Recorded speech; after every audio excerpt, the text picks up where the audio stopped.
Hello everyone, इस video में हम क्लास 12 के वेव के इंटरफेरेंस ऑफ वेव के टॉपिक को कवर करेंगे। तो आज का जो आपका टॉपिक होगा वो है interference of wave. Interference of wave का मतलब क्या हो गया? सुपरपोजिशन ऑफ टू और मोर वेव। सुपरपोजिशन ऑफ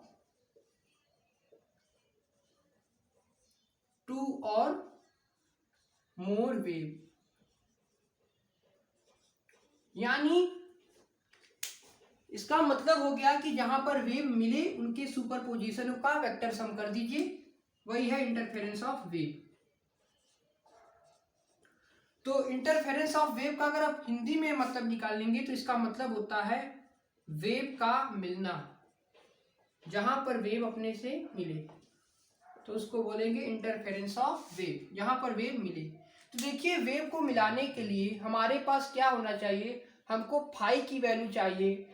उसके बाद पार्ट डिफरेंस क्या होते हैं, यानी phase difference, path difference, resultant amplitude, resultant intensity की वैल्यू को हमको ज्ञात करना पड़ेगा।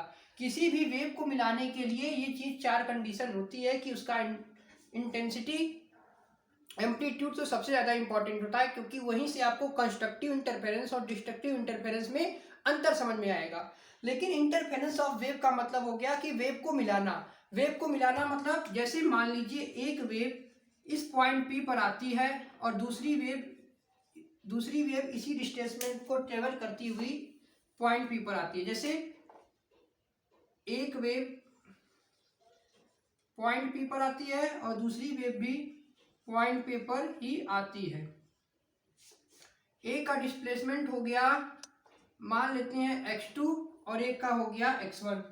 तो इसका मतलब हो गया इंटरफेरेंस ऑफ वेव का मतलब हो गया क्या? Superposition of two wave. यानी यहाँ पर हम प्रिंसिपल ऑफ सुपरपोजिशन का हेल्प लेते हैं। अगर हमको दो वेव को मिलाना रहता है तो हम क्या करते हैं, जैसे आपने प्रिंसिपल ऑफ सुपरपोजिशन में पढ़ा होगा, प्रिंसिपल ऑफ सुपरपोजिशन में आपने क्या पढ़ा होगा?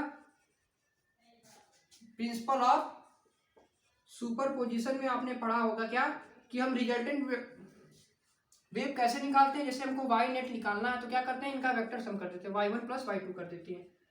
इस तरह से हम इनको रिजल्टेंट मिल जाता है। यानी हम वेव को कैसे कर देंगे, तो इसको इंडिविजुअली आप जोड़ दीजिए तो वहां से आपको रिजल्टेंट वेव मिल जाएगा, और यही हमको चाहिए। यानी यहाँ पर हमको वेव को मिलाना पड़ता है। तो वेव को मिलाने के लिए हम क्या करते हैं, प्रिंसिपल ऑफ सुपरपोजिशन का हेल्प लेते हैं और उसको इस तरह से जोड़ देते हैं, जहां से आपको रिजल्टेंट वेव मिल जाता है। अब देखिए, अब वेव को मिलाने के लिए जैसे अब हमने आपको बताना पड़ेगा कि फेज डिफरेंस क्या होता है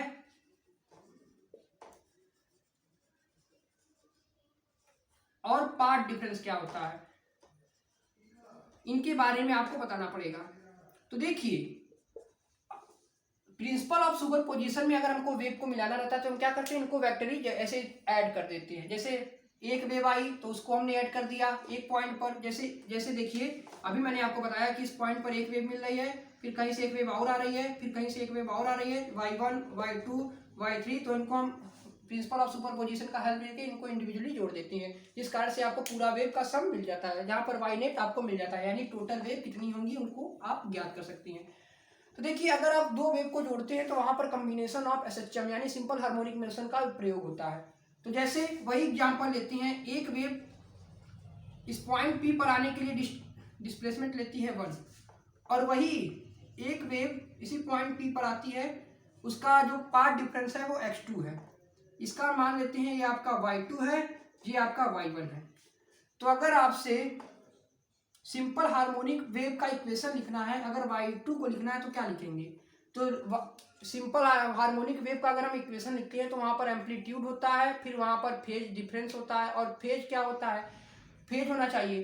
तो अगर हम किसी वेव का इक्वेशन लिखते हैं तो वहां पर एम्पलीट्यूड होना चाहिए। जैसे अगर हम किसी वेव का इक्वेशन लिखते हैं, जैसे मान लीजिए कोई वेव है, तो वहां पर एम्पलीट्यूड होना चाहिए, साइन होना चाहिए, और ओमेगा टी प्लस के एक्स इस टाइप का होना चाहिए। इसको क्या बोलते हैं? इसको बोलते हैं फेज। इस तरह से होना चाहिए। तो अगर हमको इसका लिखना है तो मान लीजिए इसका एम्पलीट्यूड a2 है, इसका a1 है। तो अगर हमको इसका इक्वेशन लिखना है वेव का तो कैसे निकालेंगे? तो सबसे पहले एम्पलीट्यूड को लिखते हैं a2 sine omega T plus displacement कितना किया स्टेबल x2। तो इसको क्या बोलेंगे? ये y2 का हमने वेव का इक्वेशन लिखा। वहीं उसी प्रकार अगर y1 का इक्वेशन लिखे तो एम्पलीट्यूड इसको मान लेते हैं a1 sine omega T plus के x1। इस तरह से हम y1 को लिखते हैं। अब देखिए रिजल्टेंट हमको वेव बनाना है तो क्या करेंगे, इन दोनों वेव का आप क्या कर दीजिए, ऐड कर दीजिए। वहां से आपको क्या मिल जाएगा, रिजल्टेंट वेव मिल जाएगा। तो अगर आपसे y-net पूछे तो y1 यहां पर क्या दिया है, y1 दिया है a1 sine omega T plus के x1 plus a2 sine omega T plus के x2। अब देखिए ये आपका रिजल्टेंट वेव का इक्वेशन आ गया, यानी यहां पर क्या हुआ, यहां पर कॉम्बिनेशन ऑफ एसएचएम हो गया, यानी हमने एसएचएम को जोड़ दिया। एसएचएम को जोड़ने का प्रोसेस यहां पर हमने अपना लिया, एसएचएम सिंपल हार्मोनिक मोशन के जोड़ने का। यानी अगर हमको इंटरफेरेंस ऑफ, देखिए अभी तक हमने क्या बात किया, इंटरफेरेंस ऑफ वेव मतलब वेव का मिलना। तो वेव को मिलाने के लिए हम क्या करते हैं, इनको प्रिंसिपल ऑफ सुपरपोजिशन का हेल्प लेते हैं, इनको वेक्टरी इसी प्रकार से जोड़ देते हैं। तो अगर हमको किसी वेव का इक्वेशन लिखना रहता है तो वहां पर एम्पलीट्यूड होता है, साइन होता है या कॉस होता है, फिर उसके बाद फेज होता है। तो इस तरह से हम वेव को लिखते हैं। जैसे हमने y1 को लिखना है तो क्या लिखेंगे, a1 साइन ओमेगा टी और डिस्प्लेसमेंट कितना ट्रेवल किया, x1। वहीं अगर y2 की बात करें तो y2 का अगर हमको वेव का इक्वेशन लिखना है तो इस तरह से लिखेंगे a2 sine omega T plus के x2। तो इस तरह से वेव का इक्वेशन लिखेंगे। अब देखिए अब फेज डिफरेंस क्या होता है तो उसकी बात करते हैं। तो फेज डिफरेंस आता है due to path difference. Phase difference जो बनता है, यानी जो फेज डिफरेंस उत्पन्न होता है पार्ट डिफरेंस की वजह से, फेज डिफरेंस जो उत्पन्न होता है वो पार्ट, अगर कहीं पर भी फेज डिफरेंस होगा तो वहां पर पार्ट डिफरेंस 100% होगा। यानी phase difference is due to path difference. ये बात आपको नोट आउट करनी चाहिए कि फेज डिफरेंस तभी होगा जब वहां पर पार्ट का डिफरेंस रहेगा। पार्ट का डिफरेंस मतलब अगर देखिए यही वेव अगर सीधे सीधे दोनों वेव अपने आप चलती, दोनों का डिस्प्लेसमेंट सेम होता तो वहां पर पार्ट डिफरेंस 0 होता, तो वहां पर आपका कोई फेज नहीं होता। फेज का मतलब यहाँ पर क्या होता है, फेज का मतलब हो गया फाई, इसकी बात कर रहे हैं हम। कोई ना कोई ऐसा चीज होगा जिसके कारण से हम पता चल पाए कि कितना ये एंगल की बात कर रहा है यहाँ पर। तो देखिए फेज डिफरेंस बनता है पार्ट डिफरेंस के कारण। कैसे बनता है, क्योंकि देखिए हमने इस पॉइंट पर देखिए अगर एक फेज डिफरेंस, अगर यही वेव इस तरह से चलती, दोनों वेव का डायरेक्शन इसी तरह से होता है तो यहाँ पर कोई भी पार्ट डिफरेंस नहीं था, तो आप सिंपल इसको इस तरह से लिख देते हैं, उसमें कोई फर्क नहीं रहता। वहीं अगर पाथ में डिफरेंस आ जाए, पाथ में डिफरेंस आता है तो वहां पर फेज डिफरेंस बनता है। बस मेरे कहने का मतलब यही है कि अगर जहां पर फेज डिफरेंस होगा तो वहां पर पार्ट डिफरेंस होगा, अगर कहीं पार्ट डिफरेंस है तो वहां पर फेज डिफरेंस भी होगा। तो इतना बात आप नोट आउट कर लीजिए। तो देखिए जैसे हमने इस इक्वेशन की बात किया, अब हमको रिजल्टेंट फाई की वैल्यू निकालनी है। तो देखिए यहाँ पर हमारा फेज डिफरेंस निकालने के लिए फार्मूला होता है, देखिए हमको एक्सप्रेशन डिराइव करना है k इंटू डेल्टा एक्स। इस वैल्यू को हमको डिराइव करना है, फेज डिफरेंस की इसी वैल्यू को हमको डिराइव करना है। तो कैसे डिराइव होगा, देखिए इस वैल्यू से ये रिप्रेजेंट करता है कि जो फेज डिफरेंस है, ये जो आपने एक्सप्रेशन हमने डिराइव यहाँ पर लिखा है, इस एक्सप्रेशन ये सिद्ध करता है कि जो फेज डिफरेंस है वो पार्ट डिफरेंस के कारण ही आता है। अगर किसी वेव में फेज पार्ट डिफरेंस होगा तो वहां पर फेज डिफरेंस होगा। तो देखिए यहाँ पर एम्पलीट्यूड को चलिए हम मान लेते हैं। अभी हम एम्पलीट्यूड और इंटेंसिटी इनका भी आपको रिजल्टेंट फाइंड करना है। तो चलिए मान लेते हैं कि y-net इक्वल टू एम्पलीट्यूड को हमने AR मान लिया और साइन, अब यहाँ पर ओमेगा टी प्लस, अब यहाँ पर देखिए डिस्प्लेसमेंट चेंज हुआ है तो अब यहाँ पर आप उसको डायरेक्ट नहीं लिख सकते हैं, तो उसी को हम समझाते हैं कि फाई का यहाँ पर रोल क्यों होता है। अब आप इतना नोट आउट कर लीजिए, ऊपर वाले पोर्शन को इरेज कर देते हैं। चलिए तो चलिए अब हम बात करते हैं फाई की एक्सप्रेशन को कैसे हम डिराइव करेंगे। तो देखिए वही पॉइंट P है, यहाँ पर एक वेव आ रहा है x1 डिस्प्लेसमेंट ट्रेवल करते हुए पॉइंट P पर, और एक वेव इस तरह से आ रहा है x2 डिस्प्लेसमेंट ट्रेवल करते हुए। यहाँ पर आप देख सकते हैं कि x2 जो है वो बड़ा है x1 से। अब देखिए जो वेव का ओमेगा टी सेम हो, जो समय के साथ परिवर्तित न हो, उसको हम बोलते हैं कोहेरेंट सोर्स। ऐसा सोर्स जिसका फेज डिफरेंस सेम हो, जो समय के साथ चेंज ना हो, उनको हम बोलते हैं कोहेरेंट सोर्स। तो कोहेरेंट सोर्स की भी अभी हम बात कर लेंगे। यानी यहाँ पर ओमेगा टी देखिए दोनों में सेम है, तो ये तो कट जाएगा। बस डिफरेंस किसके लिए आ रहा है, डिफरेंस आ रहा है पार्ट डिफरेंस के कारण, पार्ट डिफरेंस के कारण, क्योंकि देखिए यहाँ पर x2 बड़ा है x1 से। तो अगर हम फाई को लिखना चाहें तो k इंटू डेल्टा एक्स, देखिए अगर हम फाई के एक्सप्रेशन को लिखना चाहें तो क्या लिख सकते हैं, यहाँ पर दो फेज हैं, देखिए इसको क्या बोलते हैं, इसको हम फेज बोलते हैं और इसको भी बोलते हैं फेज। तो फेज में से फेज को माइनस करेंगे तभी तो आपको यहाँ से फेज फाई की वैल्यू मिलेगी। तो यहाँ पर हम फेज उठाते हैं और कौन से फेज में से माइनस करेंगे, जो बड़ा होगा। तो बड़ा कौन फेज है, तो x2 वाला बड़ा है, तो ओमेगा टी प्लस के x2 बड़ा है, तो उसमें से माइनस कर दीजिए ओमेगा टी माइनस के x1 को। तो ओमेगा टी से ओमेगा टी कैंसिल आउट हो जाएगा, तो फाई की वैल्यू आ जाएगी के x2 माइनस x1, और इसी को हम बोलते हैं के डेल्टा एक्स, यानी फाई की वैल्यू आ गई के डेल्टा एक्स। तो यहाँ से देखिए सिद्ध होता है कि जो फेज डिफरेंस होता है वो ड्यू टू पार्ट डिफरेंस होता है। यही मैं आपको बताना चाह रहा था कि अगर कहीं भी फेज डिफरेंस होगा तो वहाँ पर पार्ट डिफरेंस होगा। तो देखिए अभी तक हमने क्या क्या बात किया उसकी बात कर लेते हैं। हमने बात किया interference of wave. Interference of wave मतलब वेव का मिलना। वेव का मिलना मतलब जहाँ पर हम सुपरपोजिशन करें टू और मोर वेव को, यहाँ पर हम दो या दो से अधिक वेवों को मिला दें, उन्हीं को हम बोलेंगे इंटरफेरेंस ऑफ वेव। तो मिलाने के लिए कौन सी प्रिंसिपल का यूज करते हैं, तो सुपरपोजिशन प्रिंसिपल का। तो सुपरपोजिशन क्या होता है, जैसे एक वेव आ रही है इस प्रकार से और एक वेव आ रही है इस प्रकार से इसी पॉइंट पी पर, तो इन तीनों का क्या कर दीजिए, वेक्टर सम कर दीजिए इस प्रकार से, तो यहाँ से सुपरपोजिशन मिल जाएगा। तो उसी प्रकार से हमने दो वेव लिए, एक का डिस्प्लेसमेंट x1 था, एक का डिस्प्लेसमेंट x2 था।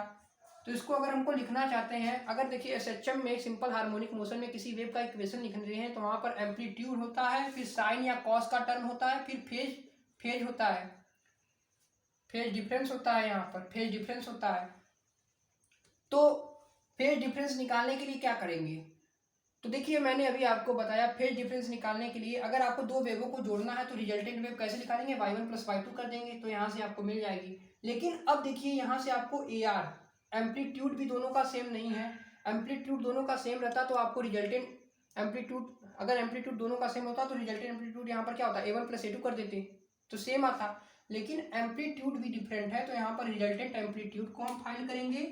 फिर इसके बाद यहाँ पर देखिए के, यहाँ पर कुछ और आएगा उसको भी हम फाइंड करेंगे। तो उसी जो यहाँ पर जो के x2 माइनस x1 आया, इसी को फाइंड करने के लिए हमने यहाँ पर बताया। तो क्या बताया, हम दो फेज लेंगे, एक का फेज जो बड़ा वाला फेज है बड़े में से छोटे वाले को माइनस कर देंगे, तो ओमेगा टी दोनों में कॉमन था तो कैंसिल आउट हो जाएगा, तो बचेगा क्या x2 माइनस x1। तो यहाँ से वैल्यू क्या आ जाएगी, यहाँ से वैल्यू आ जाएगी के equal to five equal to के डेल्टा एक्स। अब देखिए कहीं कहीं इसको फाइव इक्वल टू होता है, कहीं कहीं 2π/λ इंटू डेल्टा एक्स भी लिखते हैं, ये भी एक्सप्रेशन होता है। के की वैल्यू होती है क्या, 2π/λ। तो यही अभी तक हमने बात किया कि हमको अगर दो वेव को मिलाना है तो प्रिंसिपल ऑफ सुपरपोजिशन का हेल्प लेते हैं, उनको वेक्टरली जोड़ देते हैं इस प्रकार से। अगर हमको रिजल्टेंट, अब देखिए अगर वेव को जोड़ना रहता है तो वेव का इक्वेशन भी होना चाहिए। तो वेव का इक्वेशन में एम्पलीट्यूड होता है, साइन या कॉस का टर्म होता है, फिर यहाँ पर फेज डिफरेंस होता है, फेज होता है। तो ये फेज, अब फेज डिफरेंस निकालना है तो बड़े वाले फेज में से छोटे वाले फेज को माइनस कर दीजिए, तो यहाँ से आपको फेज डिफरेंस मिल जाएगा। और एक बात और आप नोट कर लीजिए कि फेज डिफरेंस आता है किसके कारण से, फेज डिफरेंस आता है अगर पाथ में कोई डिफरेंस होगा तो। Phase difference is due to path difference, इस कारण से फेज डिफरेंस आता है। अगर किसी में पाथ डिफरेंस होगा तभी फेज डिफरेंस होगा। किसी भी सिंपल हार्मोनिक मोशन में अगर फेज डिफरेंस होगा, पाथ डिफरेंस होगा, यानी देखिए ये दोनों का पाथ बराबर नहीं था जिस कारण से यहाँ पर फेज का डिफरेंस आया। फेज का डिफरेंस मतलब फाई, ये फाई का ही बहुत रूल होता है कंस्ट्रक्टिव इंटरफेरेंस और डिस्ट्रक्टिव इंटरफेरेंस में। तो अभी तक हमने क्या क्या बात किया उसकी चर्चा हमने अभी तक कर लिया। अब इसके आगे हम बात करेंगे रिजल्टेंट एम्पलीट्यूड की वैल्यू कैसे निकालेंगे और रिजल्टेंट इंटेंसिटी की वैल्यू कैसे निकालेंगे।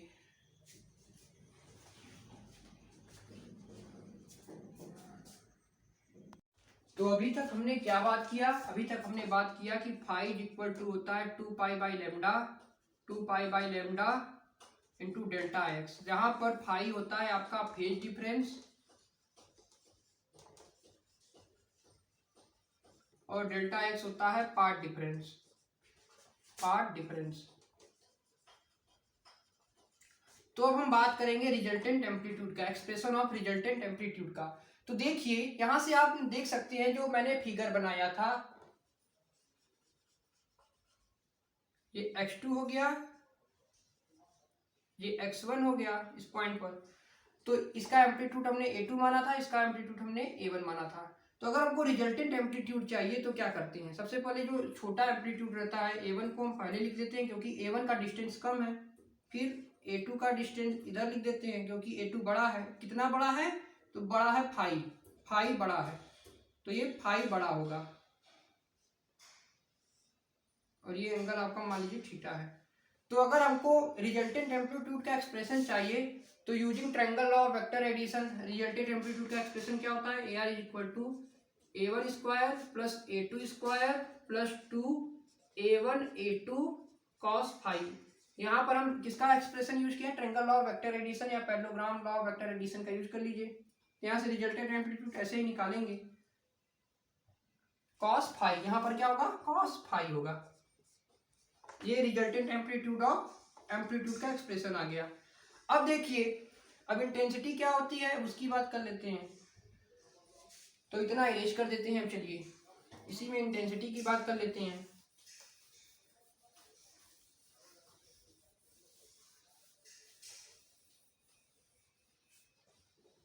तो देखिए इंटेंसिटी एक्सपेरिमेंट पाया गया कि 2 पाई एफ स्क्वायर ए स्क्वायर रो बी, ये आपका इंटेंसिटी की वैल्यू होती है, इसका इक्वल टू होता है। तो फॉर ए गिवन चीज 2 पाई एफ स्क्वायर ये सब क्या होते हैं, कांस्टेंट होते हैं, और रो और भी कांस्टेंट होते हैं। तो हमने एक्सपेरिमेंटली हुआ और पाया गया जो इंटेंसिटी है वो डायरेक्टली प्रोपोर्शनल टू एम्पलीट्यूड का स्क्वायर होती है, या इंटेंसिटी इक्वल टू के एक का स्क्वायर होती है। तो अब हम क्या करते हैं यहाँ पर AR, तो अगर आप इंटेंसिटी की वैल्यू निकालने चाहिए, यानी अगर आप ए स्क्वायर को निकालना चाहें तो क्या लिख सकते हैं, I बाई के, यानी AR की जगह रख देंगे AR बाई के। अगर हम एक्सप्रेशन ऑफ इंटेंसिटी पूछे, देखिए एक्सप्रेशन ऑफ ये क्या था, एम्पलीट्यूड था, एक्सप्रेशन ऑफ एम्पलीट्यूड ये है, एम्पलीट्यूड ये है, एम्पलीट्यूड ये है। वही एक्सप्रेशन ऑफ इंटेंसिटी पूछे तो क्या होगा, एक्सप्रेशन ऑफ इंटेंसिटी,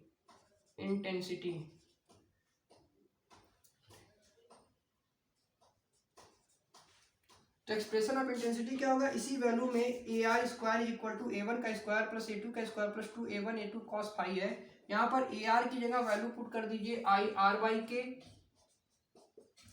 A1 की जगह पुट कर दीजिए I1 बाई के प्लस I2 बाई के प्लस रूट में I1 रूट में हो जाएगा ये I1 बाई के इंटू रूट में I2 बाई के और cos फाइव।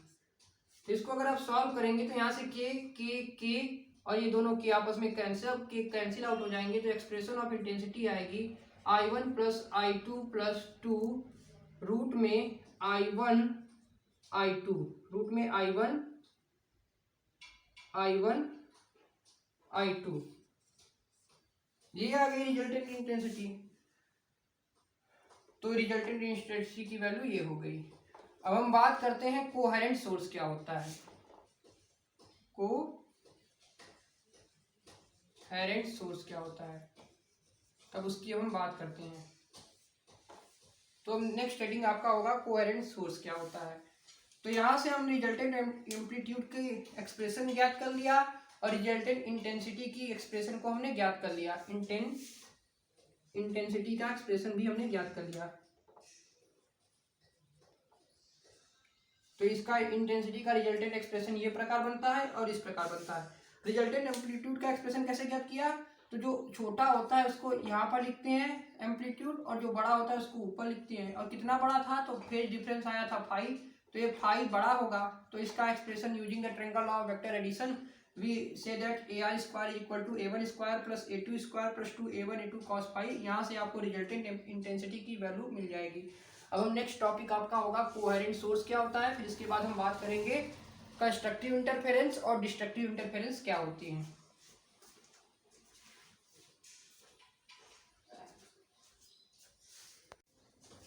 तो हम बात करते हैं कोहेरेंट सोर्स क्या होते हैं। तो हमने एक्सप्रेशन ऑफ एम्पलीट्यूड पा लिया, a1 square plus a2 square plus 2a1 a2 cos pi, और एक्सप्रेशन ऑफ इंटेंसिटी क्या होगी, यहाँ पर कॉस फाई भी होगा। तो ये था एक्सप्रेशन ऑफ इंटेंसिटी और एक्सप्रेशन ऑफ एम्पलीट्यूड। अब हम बात करते हैं कोहेरेंट सोर्स क्या होते हैं। अब इनकी हम बात कर लेते हैं। तो चलिए इतना इरेज कर देते हैं अब।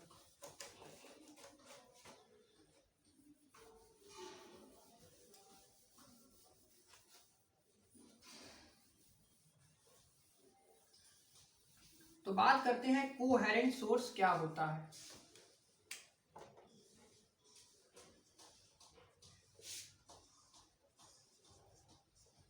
द सोर्स विच है ऐसा सोर्स जिसका फेज डिफरेंस सेम हो, विच है सेम फेज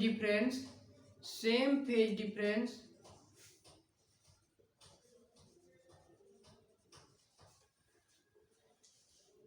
जिनका फेज डिफरेंस सेम हो, does not vary with time या डू नॉट वेरी विथ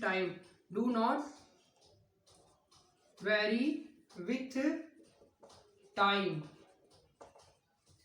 उनको हम क्या बोलते हैं, कोहेरेंट सोर्स। ऐसा सोर्स जिसका फेज डिफरेंस सेम हो, यानी फाई सेम हो, और समय के साथ वो चेंज ना हो। फाई का सेम होना मतलब यहाँ पर देखिए, अगर इसको डीप में पढ़ेंगे तो यहाँ पर ओमेगा सेम होता है। ओमेगा सेम मतलब ओमेगा की वैल्यू होती है 2 पाई बाई एफ। इसको बोलते हैं एंगुलर फ्रीक्वेंसी। तो ऐसा सोर्स एंगुलर फ्रीक्वेंसी होती है।